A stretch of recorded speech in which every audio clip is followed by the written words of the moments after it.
What is going on, everybody? It's Carl here, and today we are going to be taking out the gas tank. So to do this, I'm thinking we just got to take off the exhaust, take off the heat shield, and then we should be able to start undoing the fuel straps that hold the tank up, and then slowly letting the tank down, and then we'll disconnect some lines and this and that, and we should be good. But also on top, we're gonna have to take out the sub box, because as you can see, I have this fuel access panel that you can get from Detroit Speed, and it's the base of it is a weld-in piece. And if the fuel sender and everything is right in the middle, then this is gonna fit perfect. But I don't know exactly where the fuel sender is. It's somewhere in here, right? I'm not sure if it's, offset a little bit this way, offset a little bit that way. I don't really know for sure. And I'm not going to cut a hole until I at least get the old tank out, and then we can mock up. I don't know where it is. It could be up there or up there, but then we can mock up the 4th gen plastic gas tank, and then we could kind of see where the unit is, and then we'll start by drilling holes to figure out the center. And then once we figure out the center, then we can trace out what we're going to cut out and then get ready to weld it in. So that's kind of the plan. So we'll start with the sub box. That's easy, and I can just set it off to the side, not a big deal. So it's only going to be a couple wires. You got to do the ground wire, take off the positive, which I'll probably take it off over here, and just take out the remote wire, and then we should be good to go, because these are speaker wires that go to the subs itself.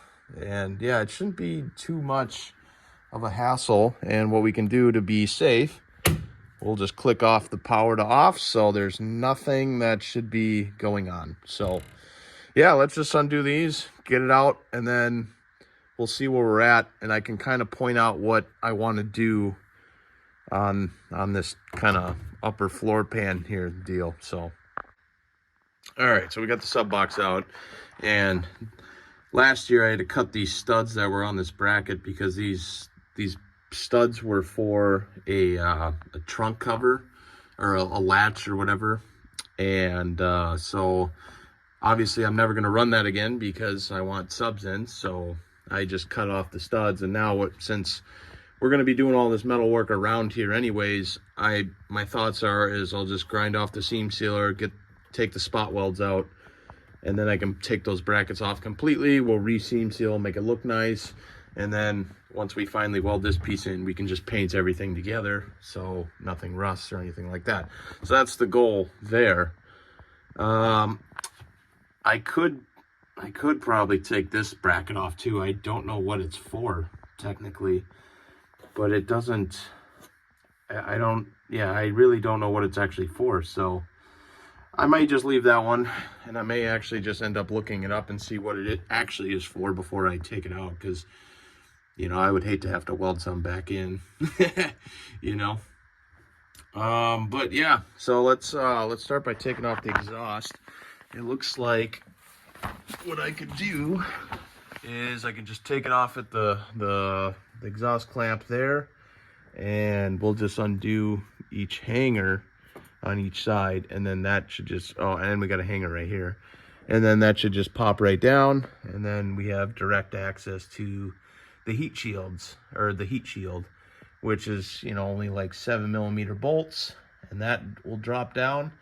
And then I think we can start to lower this bad boy down. I don't know if I should just undo all the lines up at the fuel filter / regulator. I probably should just undo it there.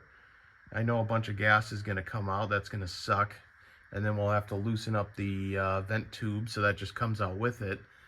And then it's really just a matter of struggling to get the neck out of the quarter panel. I don't have to do anything up there, because I already took out all the fuel door stuff, because I wanted to do a billet gas door and all that, and that's that's in the works. So yeah, let's take off the exhaust and keep moving along. All right, I got the back section of the exhaust off. We will have to fix some hardware because this bracket is snapped, and I know it's when it was years ago. I bottomed out on the freeway because I was going, they were redoing the whole freeway, so they had all these makeshift uneven lanes. And of course, there was a big bump in one of them, and my exhaust hit the fucking bump, and it just shot up, and it rattled the exhaust pretty good. And I've been running this broken bracket on this side forever.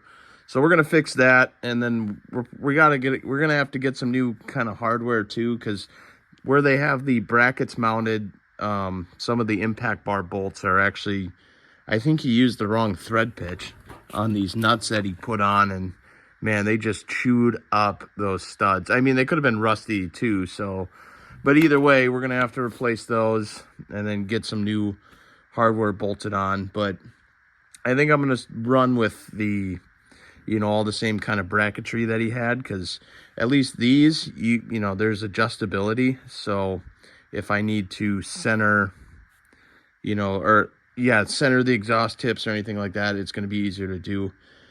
The only sucky thing is this is such a crappy rear bumper, and it's warped. So, I mean, it's never going to look perfect until you get a nice solid like fiberglass bumper, and then you'll know where everything is. You can measure it out from side to side because everything is straight. And but that's for another day. We just need to get it functional again. So we got it out, and so now we got to do is just take the heat shield off, and then we can start preparing to drop this tank out. All right, so I just kind of been just going to town here. Got the tank out.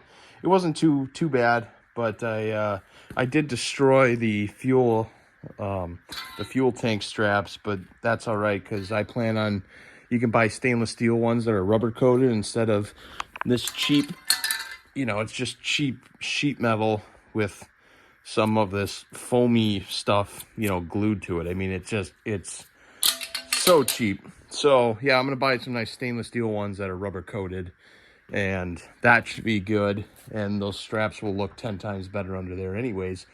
So that's kind of the goal. So like I said, I got the fuel tank out. It kind of looks like I kind of had a leak around the funnel up in here, and it's just been leaking over time. So good thing we're changing this tank out, because that is a problem. But I will need, I think, I don't know exactly where I'm going to cut it, but once we drain all the fuel out, obviously, I got to cut a piece off of the funnel itself, because the 4th gen plastic gas tank, when I put it in, I need to connect this to the tank itself with a rubber hose. But with that, and then it being flexible, it'll be a lot easier to take out the tank if I ever need to. I shouldn't, but if I did, it would make it a lot easier, because now we got a flexible funnel instead of one that's solid, and it is a pain in the ass to get these out, by the way. Anyways, the other thing I've noticed is when I put in the other tank, getting the right fuel level sensor and plug and all that's going to be difficult, because this is obviously to the 3rd gen body, and I know they changed it on the 4th gen, so I may have to find the other end and work with a makeshift harness. You know what I mean? I'm not really sure how this is all going to work yet, but that is in the future. Right now we got the tank out. I just need to order up the new straps, and then get the plastic tank down, and then we can just fit real quick where everything's going to mount and how we're going to weld this plate in, or where we got to do it. So this is progress. We're moving along. And I got some good news for you guys. So the rear end guy got my rear end done super fast. He said he just didn't want to wait, put me back in line. He just wanted to get it done. So he got it done. So now I can grab both housings. One's going to be built. The other one just is my mess up that just has new bearings in it, which is fine. But I get to pick that up right away. And, in the next week or something. I mean, I am a little busy for the next like 6 days, but that's whatever. And then we can start mounting up all the disc brakes and stuff on the rear end, get that ready. We can paint it right away. You know, there's going to be a lot of stuff coming. So, you know, we're just getting started. And I'm hopefully you know, the goal is I want all of this done by end of May. Like, that's a month and a half. Month and a half. So if I keep hammering away, I think I can accomplish this goal, at least to get it back to running and driving and, you know, testing everything and seeing how that is. But I think it's a reasonable goal, and we'll see what happens. But thanks for watching, guys. I appreciate it. I'll see you guys in the next one.